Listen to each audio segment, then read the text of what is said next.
All right. Hello, everyone, and welcome to tonight's program. My name is Allison, and I'm a librarian at the Hudson Library. Before we get started with our cooking demonstration, I wanted to mention a couple of upcoming programs at the library.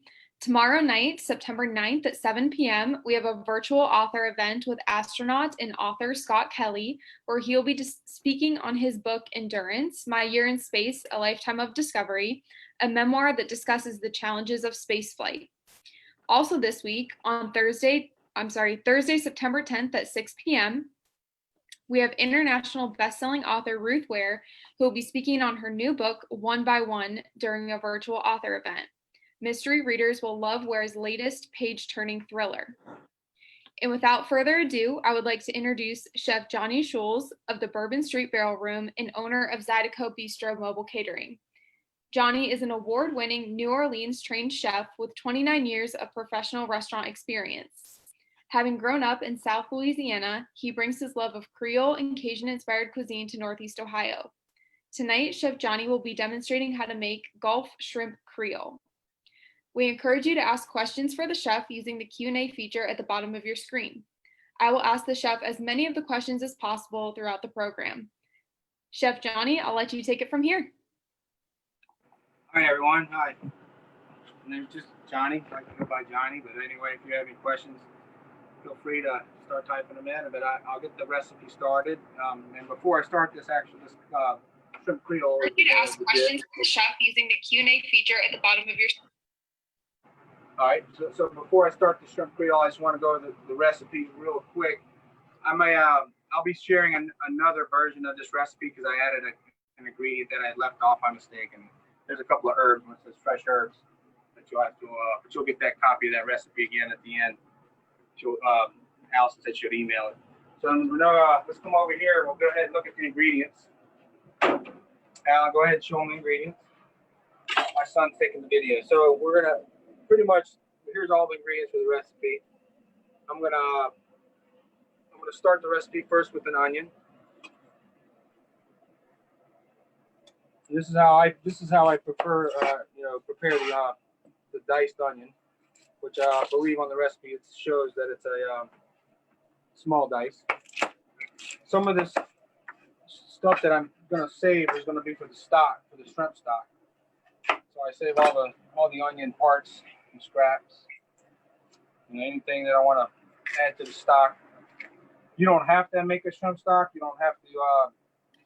Your tomatoes usually have enough liquid to keep this particular sauce sort of in a broth. It's a fresh tomato sauce. It's not like a marinara. It's not thick. You should see all this as it goes together. So all these little parts I save for the stock. Clean off my board. So we're doing this cooking demo in my food truck. And I like this kitchen a lot. It's very small, but I don't have to reach. I can get to everything real easy. So anyway, when I slice or dice this onion, you notice my hand on the onion. I like to point that out because when I teach people in restaurants, or people that never went to culinary school, it's the first thing I show them how to cut an onion. Cutting an onion can be very dangerous actually if you don't do it. People get a little bit, I guess, too confident. If you notice, I like the onions real small dice. This particular preparation, you don't have to worry about the core of the onion. You can just chop that up as well. Now, the recipe that I have with the ingredients listed on there is for about 4 to 6 people. I'm not going to make that full recipe even. I'm only going to make I would say a 2 to 3 portion recipe. So the things that I'm not using, I'm putting back. Now with the onions diced, I'll go to the celery. Celery. Now with the Louisiana style cooking, Cajun and Creole cooking, celery, onions, and peppers. These 3 ingredients, they call it the Holy Trinity. You might have heard that before, that terminology. If you notice, again, I'm saving everything for stock, so I'm putting all that aside. And I like this to use the heart of the celery and even a little bit of the leaves, as long as they're not too dark. I like the flavor of the leaves, as long as they're just the heart of very, very light colored leaves. But the with the Holy Trinity, if you want to get your ratios or proportions good, I use 50% onion or 50% celery to the 100% of the onion. So that's how I judge how much of the portion of each I want to use. And again, I want the celery nice and small. If you notice, I sliced the ribs a few times to get that small dice. It looks like I grabbed the right amount when I grabbed that celery. It's about 50% of that. And then we'll come to the pepper in just a second. But we're going to take these ingredients and we're going to start them in our pot, the sauce pot. You could actually make the sauce in a saucepan, but it needs to be wider and and you'd have to be able to hold all your ingredients. But this is what I'm going to use a pot for. And I'm using canola oil to cook in. A vegetable oil, nothing too too fancy. Just a good vegetable oil is all you need for this. And try not to use any olive oil. The olive oil for cooking is not recommended. A lot of people I see try to end up cooking with their olive oils and things that I don't prefer that. I like my oil to just be a high heat because I'm going to get the temperature kind of hot. So you want something that can get hot. So now I'm going to throw all the celery and onions in. And you can cook these together, but all your vegetables don't go at the same. A lot of people will make something and always have all their vegetables in. Well, each vegetable to me they're harder, so the harder ones I'm starting first. And I tend to, when I stir in metal, I like to use a wooden spoon. So I prefer a wooden spoon. That's why I have a wooden spoon. But I don't like metal on metal. So we'll keep this on low. Let that start cooking. While that's cooking, we're going to come over here and we're going to do bell pepper. The nice thing about this time of year, especially making this sauce, is all my vegetables are from the local farmers market here in near where I live, right outside of Wadsworth in Seville. There's a little farmers market up there that I go to. Now the seeds for the pepper, unless you want to grow your peppers, save your seeds, but I'm not going to say that. And the bell pepper itself, you notice I don't have hardly any waste. I just do that core out the seeds. So the bell pepper is the same thing. I'm going to make a small dice. So I'm going to make these small strips. I have on that recipe red and green bell peppers. Well, you notice that this particular bell pepper is red and green because, being that it's local, they're growing them right here. I guess they didn't let it turn all the way red before they picked it. So these aren't hot peppers. These are your mild or your sweet bell pepper. And I think that's always a misconception about Cajun, not necessarily Cajun or Creole, but just in general with food from Louisiana. We don't always make everything spicy. I always say to people, if you really want your food spicy, that's what we use our hot sauces for. And you'll see this recipe is going to have some hot sauce in it. But you could add a hot pepper if you really want to make it spicier. Those peppers, they grow a lot up here. I noticed that the Hungarian or the banana peppers you see a lot of people growing. So now I'll go back over here. I'm going to stir my onions and celery. So when I want my onions and celery, I want them to be a little soft before I add the bell pepper, or before I add the fresh garlic. That's just the bell pepper. I started that. We're going to add the garlic shortly here. But again, I want my yeah. Can you repeat one more time? What was the other oil? You said vegetable oil, and what was the other one? I'm using a canola oil. I use a vegetable-based oil. It's something that you can actually add a lot of heat to it. I don't use oils that aren't meant to be made or cooked at a high heat, and that would be your olive oils. They're not meant to be super hot when you saute. So this is the garlic I'm going to add to those celery and onions next. Like I said, I can't emphasize enough this particular dish is great because all my vegetables are local, even the garlic. I mean, that's one thing great about Northeast Ohio. Within this time of the year, you just get excellent produce. You notice how I'm taking the paper off. I just smash it up and get the paper off.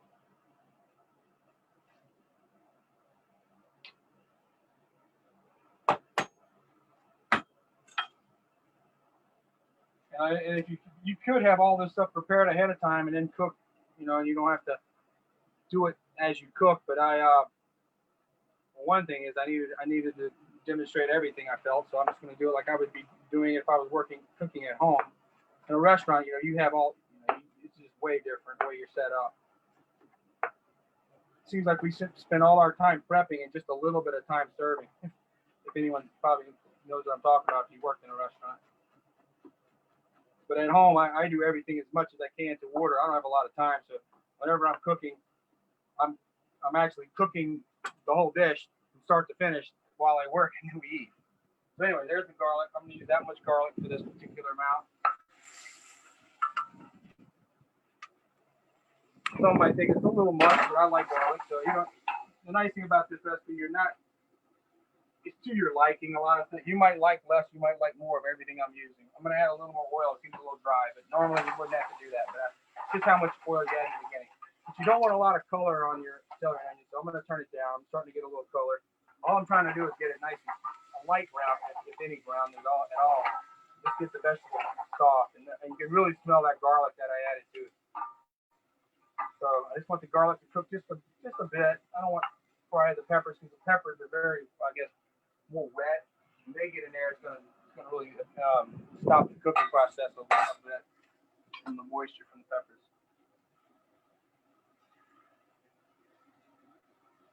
I don't know if you've noticed this knife, but I know a lot of chefs have preferences of knives, and I think a lot of people don't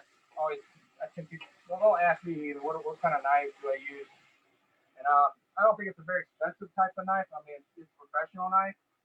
But I use Hinkle and Wüsthof. This happens to be a Wüsthof. They're out of Solingen, Germany. Which there's some history back to my family. My family had a store in Berlin, right next to the Solinger factory. I guess one of my uncle used to tell me about it. That he was real fond of this knife, and I had no idea until I started cooking. So there's a little history about this and why I use the knife and why I like that knife. It holds an edge too for a while, for a good long time. And you make sure you do in any of this kitchen work. People tell you, the sharper the knife, the less dangerous it is. I know that might sound odd, but that's the truth. Dull knives tend to slip on you. Okay, so we got the celery, onions, and peppers cooking. That's the base of the sauce. That's your holy trinity. At this point in time, I did list the ingredients sort of in an order on that recipe. Like you can we'll start adding some seasonings, some liquids, but that's still going to cook just a second more. So while that's cooking, I'm taking these tomatoes, and these are local tomatoes. And again, you can use canned tomatoes. And of course, when I make this sauce out of season, or I don't have a lot of fresh tomato products, so I'll end up using mostly canned tomatoes. But there's differences in canned tomatoes too. I always tell people buy canned tomatoes, from California out of season or something, or even from Italy. Those tend to be the better ones that I like to use. Unfortunately, the tomatoes I buy probably in the restaurant are probably something you're not going to find in the store. But they do have some good ones in your local grocery store. So I got two kinds of tomatoes. I got kind of lucky and they happen to have these yellow ones out already. Try to pick a tomato that doesn't have a lot of seeds. You don't want a lot of seeds in your sauce. I know some people will even take the seeds out of their tomatoes before they cook with them. I'm not going to go that far because I don't mind a little bit of the seeds, but these aren't full of a lot. They're not like Roma. Roma tomatoes have a lot of seeds. They're good cooking tomatoes. We have someone that's wondering if there's a big difference between pre-chopped garlic that you buy in a jar versus fresh garlic. Yeah, there's a big difference. There's a big difference. I would totally avoid the jar unless it's obviously convenient.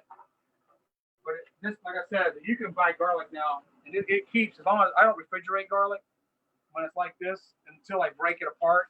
And once I break it apart, I'll go ahead and usually again, this is mostly at home, but I'll take it and I'll take this garlic, peel it, and I'll put it in a jar, but I won't chop it until I'm ready to use it.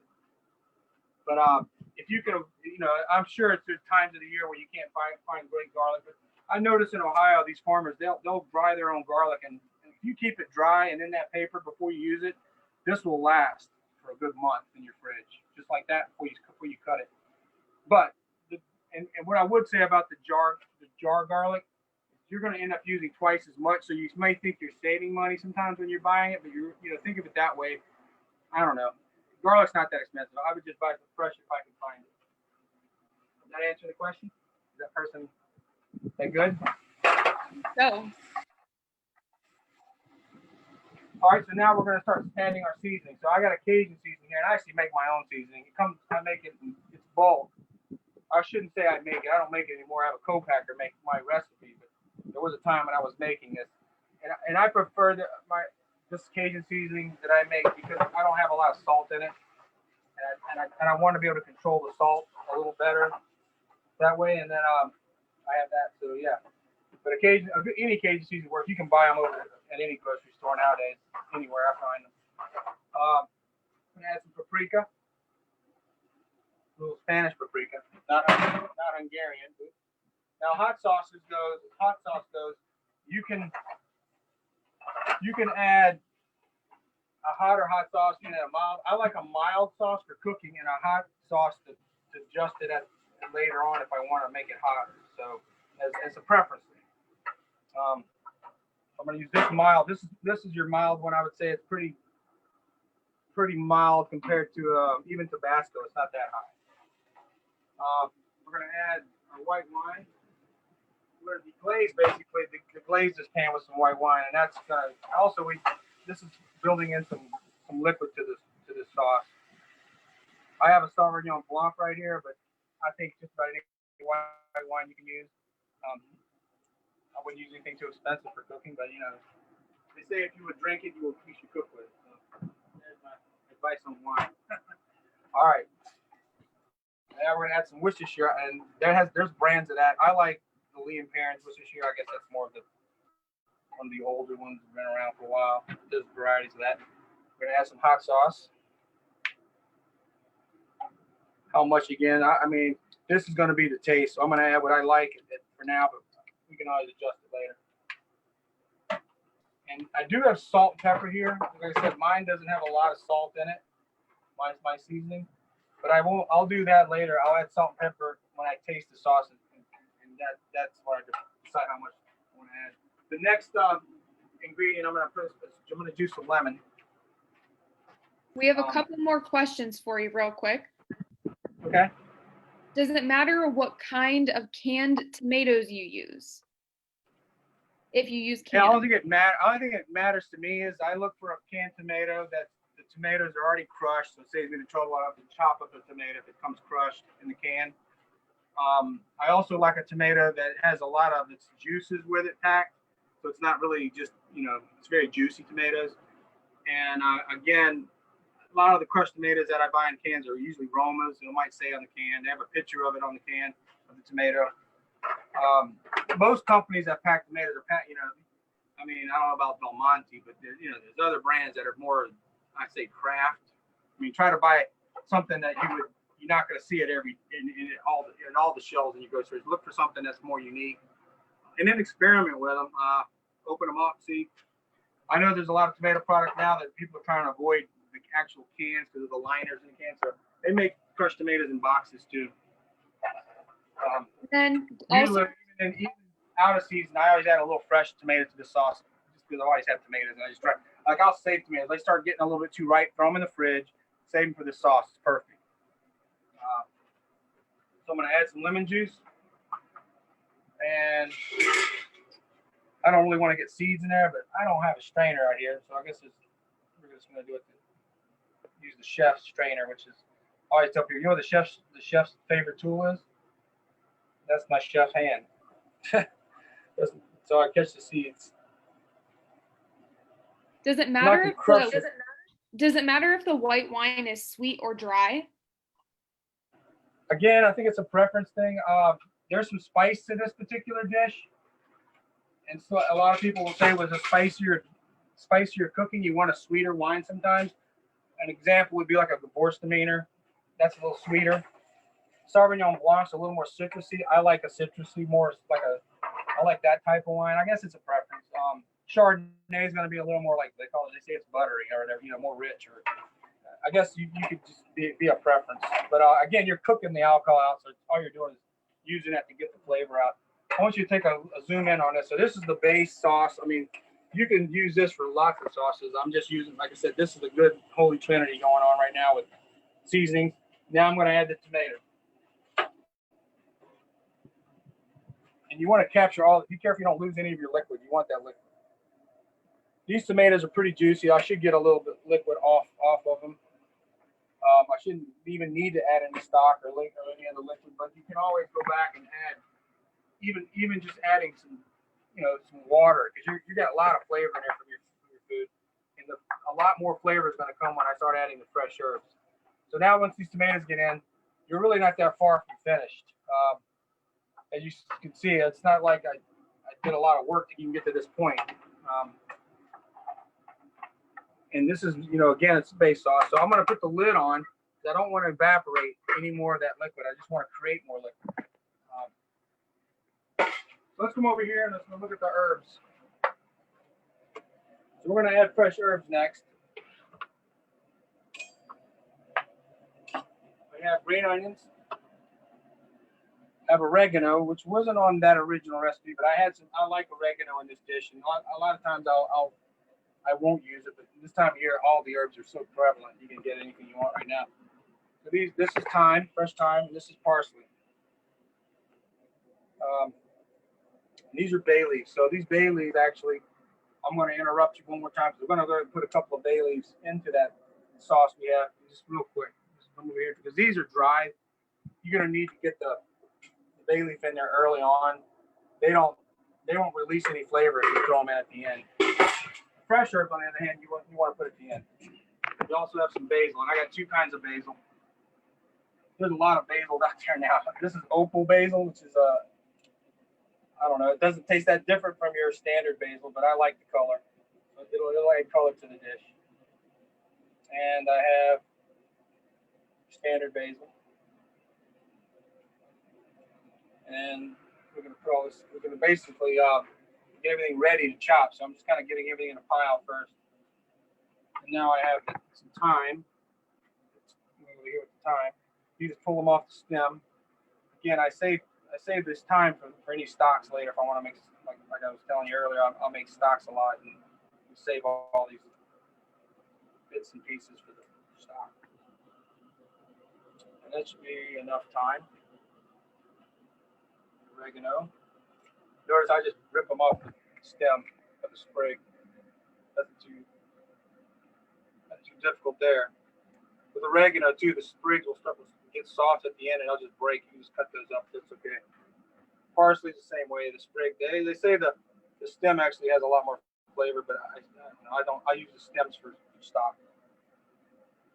I don't use oregano for stock. If anybody was wondering, I only use, I guess, certain types of herbs that go good in stock. And I shouldn't say you can't. You can. You can do what you want. Like if you want to make something with a stock that has a lot of oregano flavor, but usually stock isn't oregano flavored. It's usually just I call them fine herbs, parsley, thyme, onions, like green onions, things like that. So that should be enough parsley. Again, these are all the stems that I'm saving for stock. And the green onion. So the green onion, the white part is great for cooking. A lot of times people just chop that and throw it away. I don't know why they do that. To me, that's one of the best parts of the green onion. So I use the white onion. And what I'll do with the white onion, it's more of a, put that in the sauce right now. That's like I kind of did with the bay leaves. The bottom is a little more pungent, and it's a little harder than the green part. So if you notice, it's getting a little liquid now, starting to come down. And then you can adjust your heat. You don't want it rapid boiled, or anything. You just want it simmered. So I'll go back to finish my chop.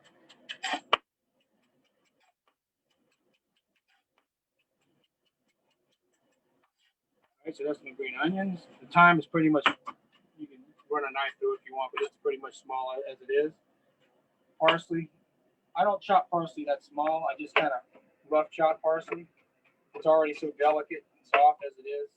You don't need to like the word mince. You don't need to mince it. You just need to rough chop. Oregano, same way. It's pretty soft. You just kind of run a knife through it. And then the basil, I'll do one thing. I'll take a little more time because I want the basil in ribbons, and I don't want it all bruised either. I want it sort of ribbons, cut nice. But if you run a knife through basil over and over again, you basically are just bruising it. So I roll it up like that. This is called a chiffonade.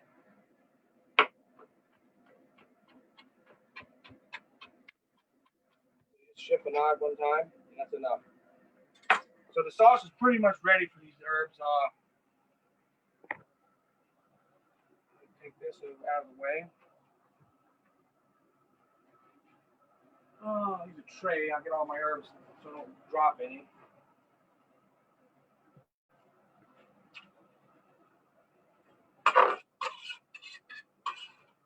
Notice all these herbs can be mixed at this point because they're all going at the same time. And you don't have to have all of them. You can substitute dry for them if you want. If you don't have fresh, like in the times of the year where it's hard to get fresh herbs or they're real expensive, I'll use dry. And then, you know, with canned tomatoes, this sauce will cook a little bit longer anyway. With the dry. So we're pretty at a good point this time. You can see now it's really getting a little more, I guess, brothy is the term, or saucy. Drop these herbs in. And then we're gonna really put it on low heat. Just kind of put it in the back. I'm gonna put it on the term back burner, and you know, like get it out of my way. We're gonna put it on the back burner. I didn't show anything here, but I actually got some steamed rice here for later, and that's another item you would put on if you're making this from start to finish. You start your rice first, but anyway, rice is sort of like an afterthought to me. It's always like we always have rice already made. So at your house, you just start some rice already. And I couldn't find the lid, so guess what? This became my lid. The rice all steamed. All right, we're gonna come over to the shrimp now. I have two kinds of shrimp. And before I even cook the shrimp, I'll tell people, like, I don't know if everyone on this particular Zoom feed would want shrimp only, because you can do chicken with this sauce. You can do sausage with this sauce. You can do, sometimes I'll combine sausage, shrimp, chicken, and you know, all in one sauce. You can really get creative with this basic Creole sauce. It's very like, and I use this Creole sauce also to put on jambalaya. I mean, it can be used in all kinds of things. So this particular is a shrimp that these are like a U10, 12 shrimp. So that means there's 10 to 12 shrimp to a pound. I saved the shells for the stock. I'm not going to actually make the stock to use tonight, but I would save it still and build. Like, I save all my shells, and as they build up, and that's how you devein the shrimp. Get a piece of paper. Jeff, we have someone wondering, does it matter if parsley is curly or flat leaf? I like flat leaf. It's just easier to cut, and to me, I think it's a little more. I like the flavor better. I think it's also an opinion. I just like the flat leaf better. The curly though is fine. Curly it just kind of seems old fashioned now to me. I don't know why. It's like when I first started cooking, and I remember seeing a lot of the curly parsley. Now I see mostly flat. So I don't know. Maybe it's easier to grow. I know I grow that same parsley at my house, so I grow the flat leaf. And I just keep it going all year. All my herbs I grow all year. I just put them outside in the summer, and then before the winter hits, I bring them all back in pots, and I got herbs all year. So anyway, that's how I devein these shrimp. And the reason why I'm showing you this particular shrimp is this makes a better presentation. If you cook these shrimp instead of the ones that I'm going to cook. I'm going to cook the other ones, but I just want to show you this presentation. I might cook them both just to give you two versions of it with these shrimp. Also, does it matter the proportion of dry herbs to fresh herbs? Would it be the same amount? Yeah, again, you're probably going to have to experiment a little bit with the fresh and the dry. The fresh, I like a lot of herbs. You probably don't have to use as much as me necessarily. I like a lot of fresh herbs. However, when it comes to dry, I back off because it's overwhelming, and it almost has too much flavor, I should say, with the dry. So be very careful with the dry. Again, buy a better quality dry, and you'll use less. And you can look at the herbs. You can just look at the container. But a lot of times they sell herbs. They're the container. You can see them, right? So, for example, I'm gonna clean my hands real quick. I'll show you something. So when I buy parsley, and I buy a lot of parsley, dry parsley, and I cook with a lot. I mean, I want it green. I don't want to buy brown parsley. You're gonna have a lot better flavor from that, and that goes with a lot of the herbs that they sell now, dry herbs. How old are they? They're gonna, I don't know if they put dates on them or not. I mean, you want something not too old. So try to buy at a store that sells a lot of herbs, I guess, so they're fresh. So that's our shrimp for the debating of that shrimp. The shrimp that I buy, that's out of convenience. Again, I use a lot of these shrimp. These are my smaller. I buy them peeled and deveined, no tail, nothing. Those I'll leave the tail on because again, they'll look good. But both these shrimp are domestic Gulf shrimp. You notice the further out they go, the color changes a little bit. These lighter colored ones are closer to the shore. I like them all. I just like domestic shrimp. I can't emphasize that enough. And domestic shrimp, you can get shrimp from Maine, you get shrimp from Florida. They're all going to be different. California, off the coast of all these other coasts. But I prefer the Gulf. That's just because I grew up there, and that's what I'm used to, and I like that flavor. So again, we're going to saute these shrimp in some canola oil. Notice I started heating up the pan, and it was already pretty hot, so there's a little water. But that's how you test it, make sure it's hot. Okay. It's going to get a little smoky in here. I have a hood. I don't know if I can show you, but this hood up here will suck all the air out. I'm not going to turn it on because we won't be able to hear me talk. But if it gets bad, we might have to. So anyway, so I'll take the shrimp. I'm going to season them with my Cajun again. I'm not going to cook all these shrimp, but I'm cooking up for 2 people. Actually, this is going to be our dinner tonight. Get to watch it. Make our dinner. All right, so the shrimp go in with this Cajun seasoning. If you're at your house and you have a fan or a hood, you want to turn it on. It's almost like pepper spray. Start to make it cough. So you want to cook. I guess the main thing about shrimp, you don't overcook them. You just cook them through. But what I did was I started like a saute on them, real light. And again, here's some preferences. I guess if I feel like my sauce, which we already made, and I have on low heat, I'm gonna turn it completely off. If it's a little too dry, at this point, is it dry? It's not dry. So at this point, though, I don't have to. I'm gonna add the sauce to this, but you could deglaze again. You could add white wine. You could add lemon. You could do the same thing. But my sauce is pretty frothy, so we're just gonna finish the shrimp. So the shrimp weren't fully cooked yet, but now that I've added the sauce, I'm gonna get some of that liquid out. This probably makes what I just made is like probably more than 2 people, because what I got right here is enough for 2 people.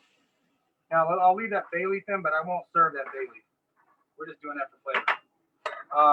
Turn it real low because you don't want to reduce the sauce. You just want to cook the shrimp. Okay, so we're almost completely done this. Finish this dish. We're gonna plate it up.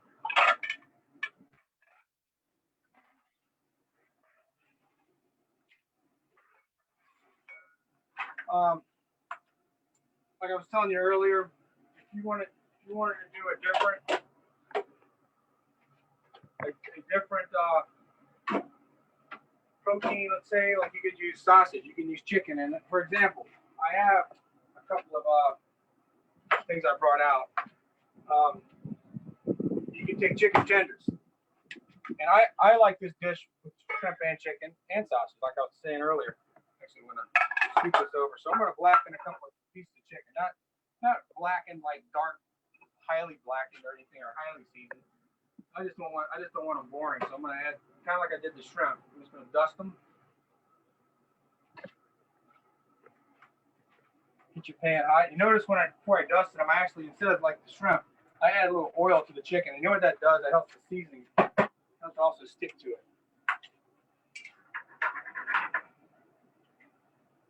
Can you give us any tips for how to tell when the shrimp is done? That shrimp is completely done. It's that I did earlier. You can look at the shrimp and how they're done. They curled up all the way, and they're not. I guess the word there is opaque. They're like one full color. They're firm. you can't see through them anymore. They're not translucent. They're more like, they use that term opaque, but those are fully cooked. And if you're wanting wanting to wait for your chicken or wait, you want to put this aside, what I recommend you do, I don't really have a lot of stuff out here. Like normally I have more equipment out here. Right now I'm a little low on stuff. But even you can just take a piece of paper. Let's see if you can do that. And just put it off to the side. But I want to keep that. I don't want it reducing. This is just a little bit of a. I'm gonna put that way back here on the back burner. I just don't want that to reduce while I wait for my chicken. So this is sort of like this is the bonus segment. You're gonna see I get to add some chicken, some sausage. The sausage I have is andouille. Somewhere here it is. This is andouille sausage. I had some already kind of sliced up, so I'm just gonna. I think me and Alan really like this. Alan and I, we both eat everything. There's nothing I don't like. I'm not allergic to anything, so I'm guess I'm fortunate. But notice I'm gonna take this and chop it up real small. Because the reason why I'm adding this little bit of sausage, I'm adding it for flavor. It's gonna add flavor to our sauce that we find our final sauce. And you don't need a lot of andouille. Andouille is a smoked sausage. It's also got a little bit of heat in it, and I'm more using it like a flavoring or a seasoning. So here's our chicken. We're gonna flip them over. Like I said, I'm just lightly blackening that chicken, but not. I didn't put a ton of things. My particular Cajun seasoning is not very spicy. It's sort of mild. So that's not gonna be too much. So again, just like I did the shrimp, you want to cook this chicken all the way through. So I'm gonna add some sauce.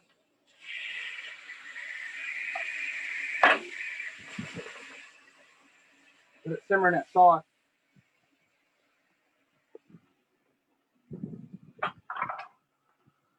Add sausage to that sauce.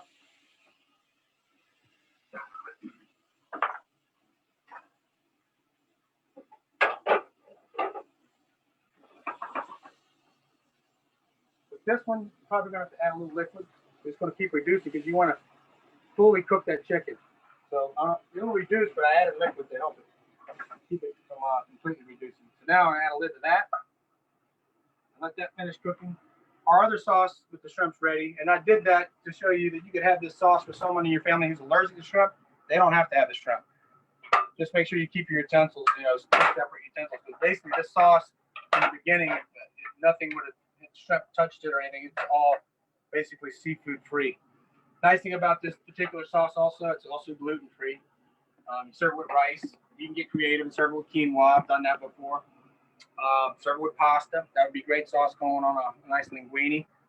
So you can take it in a lot of different directions. As a Creole type cooking, believe it, to me, Creole, like being from the New Orleans area and the Creoles over there, their food comes from all over. Spain, Italy, France, Germany, just a little bit of everything. Even some of the African influences with Creole, but it's also like it's a lot of European influence. I think I'm gonna plate over here, Alan. Give us more room. And so I don't make a mess. Let's do this. Just the basic ingredients that are in your seasoning. So that Cajun seasoning is pretty much similar. All of them are very similar. This particular, so what I have in there is it gives it a lot of the red color. Is paprika, Spanish paprika. What gives it its spice would be the cayenne pepper. For dry herbs, it's sort of like my traditional dry herbs that I use when they're separate. I have dry thyme, dry basil, dry oregano, and dry parsley. There's some that have garlic powder in them. Some have granulated garlic. This one has granulated garlic. And some black pepper, some salt. And that's pretty much it. Really no secrets to that. There's some get a little fancier, maybe add a little more different. Get a little more creative with it, but that's how I want mine. I want it pretty basic. And I honestly use it like salt and pepper. I really do. I like it with eggs. I like it with everything. I sprinkle it on everything that I eat. And then sometimes I won't even use salt and pepper. Like when we taste this before I serve it, which I have a little tasting spoon, I'll check for salt and pepper. It needs it. It might even need some more spice to our liking. But my son doesn't like it as hot as I do, so I'll keep the sauce for the end. I don't know. What are we doing how are we doing on time? We're doing great. Right on track. So should I Should I answer more questions or go ahead and plate this dish? I think my chicken's still got another minute or two before it's done. Yeah, if anyone has any questions, feel free to send them in. We're through the ones that we've had asked so far, but if anyone has any additional ones, go ahead and add those. And if we have a little time at the end, I'll do a quick tour of the truck, the kitchen in the truck.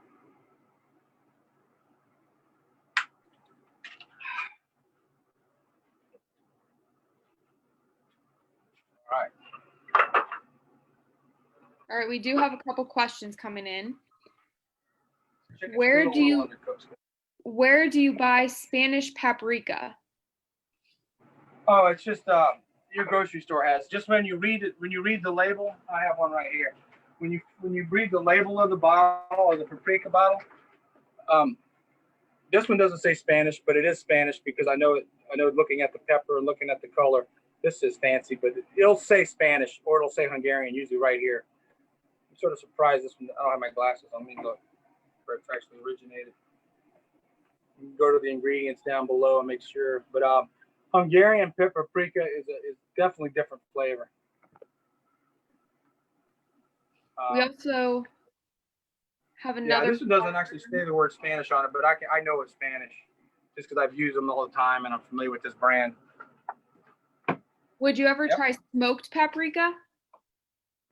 I don't even allow that in the kitchen because I've had a couple of cooks ruin dishes with that paprika. I don't want to go into the details, but I've had 5 gallons of lobster bisque go in the garbage because someone grabs smoked paprika instead of Spanish paprika. So be careful with your paprikas.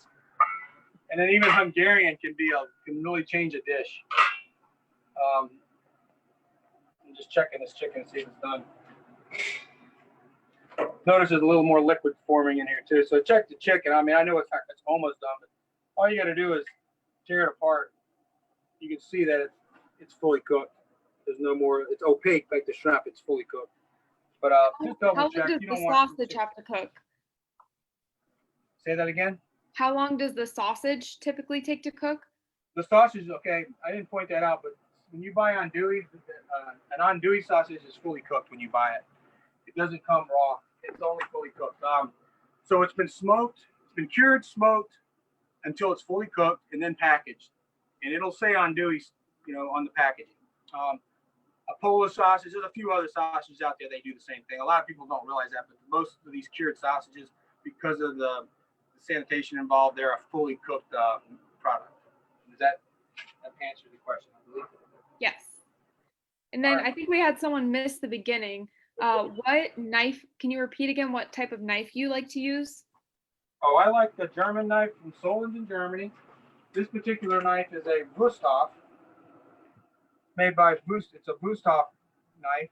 And I don't know if you can see that word, Wursthof. It says Solingen, Germany underneath it.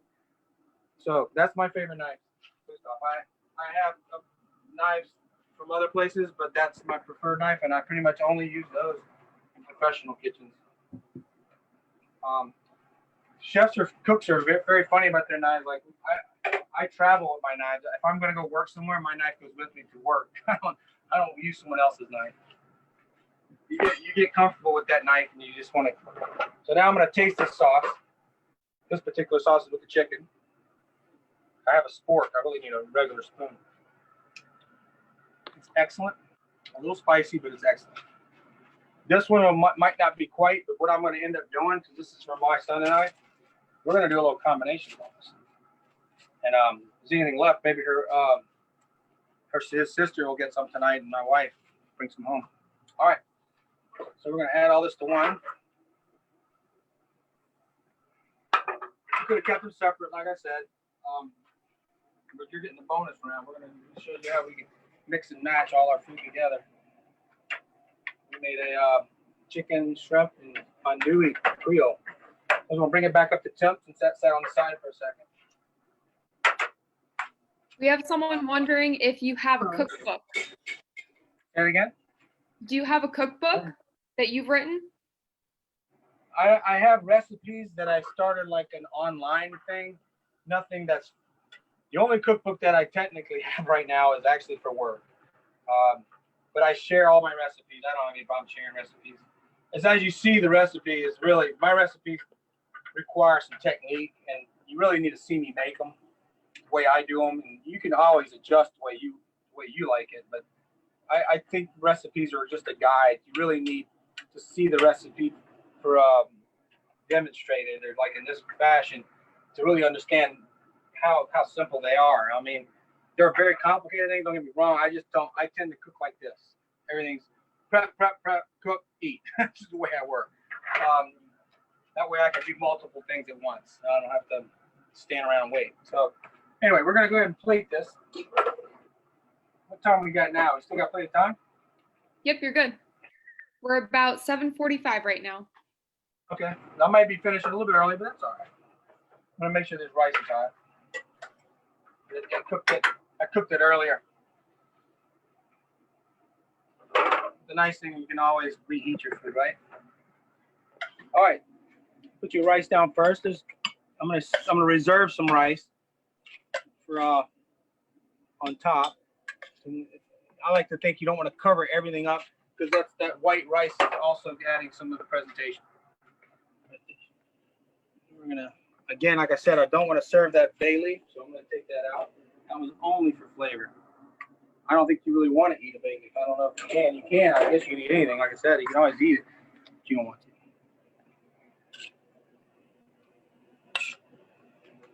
You go around.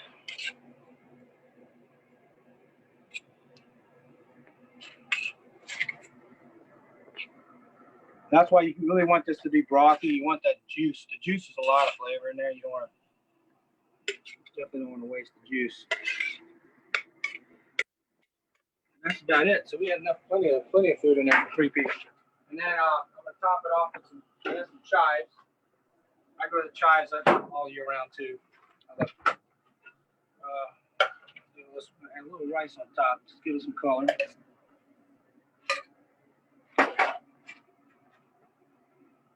You can garnish with parsley, you can garnish with chive, you can garnish whatever you like. We have someone asking, do you use Carolina rice? Say that again about the rice. Do you use Carolina rice? This happens to be a rice from, actually, I think it's from Arkansas packaging, but I use a sticky rice. It's not that sticky, but it's not quite as loose as some of the other ones.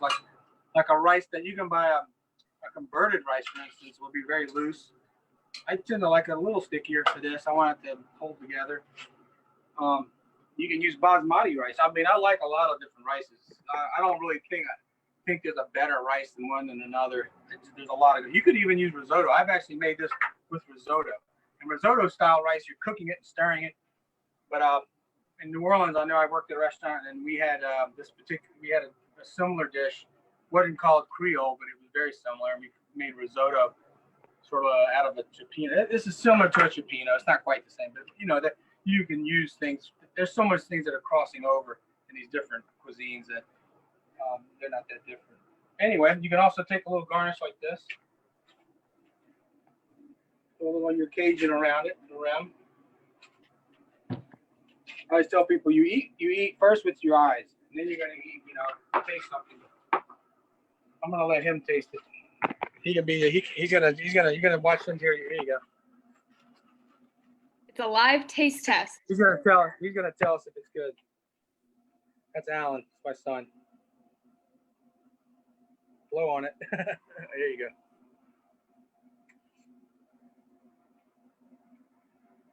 He's had this a lot, so let's see what you think. All right. Really good? Yeah. Nothing better than fresh tomatoes. I can't imagine that not tasting awesome. Well, I'll give you a tour of the truck. How about that? Since I'm done cooking, unless you guys have questions, I'm just going to use up a little bit of this few minutes of your time and show you what goes on here. So the way a food truck's designed, I mean, obviously I got a cab. I have all the doors open because I didn't want to be hot. This truck is parked here on Fridays and Saturdays. On Friday nights, I use this truck to serve curbside through this restaurant that's parked behind. The restaurant's called Sonnets in Wadsworth, Ohio. It's also a coffee shop. And then on Saturday, I do a brunch in their kitchen. And then Saturday evening, I go to Bourbon Street, and I work at Bourbon Street in Tremont for dinner.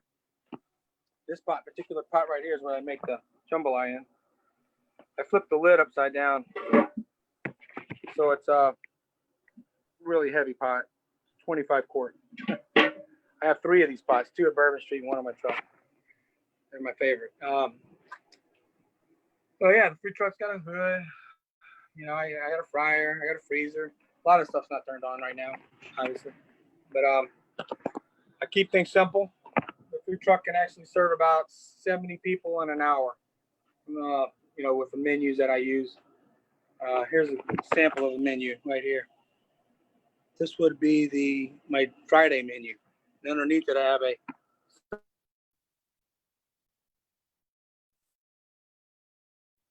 Sunday. So that would be the brunch menu, and all this stuff is online. And if Allison wants to, I can send her links. Here's like my sign and phone number and information for where I park at Sonics. And like I said, then I go to Bourbon Street on Saturdays. You know, you must like that. You're still eating. All right. I'll give you the tour on the outside. If my internet doesn't cut out. I actually have a hotspot on in the truck. So there's the back of the truck. This sets up like a patio for Fridays. We use it out here. People sit out here. I got a tent. I set up chairs, tables. We try to keep everybody distance, obviously. It's getting dark now. I don't know if anybody's ever eaten from my food truck, but I've been doing this for 10 years, mostly in Cleveland. And this year, it was the first year I've hardly used it. I think this Saturday I'm going to a wedding. This will be my first time out, or the 4th time out all year, all season, all summer. Normally, I've already had about 150 events and different things I've already done by now. So anyway, got any questions? Any further questions? I don't know if we want to wrap this up or. Yeah, I think we've done a good job. We got through most of the questions here. So There's again, Stanley. If you have the links to your website, yeah. I'll be happy to send that along to everyone, and I'll resend the recipe too, so that everyone has that. But thank you, Johnny, and thank you, Alan, for filming. I think everyone had a really nice time, and we'll be excited to visit you at your food truck and your restaurant. Great. I'm glad. I hope everybody enjoyed it. I hope someone learned something. I know sometimes I feel like it's very simple, but I've been doing this for a while, so I don't know. I'm glad I was able to do it. All right. I'll sign off. All right. Thank you, everyone. Have a nice evening. Yeah. Enjoy your evening.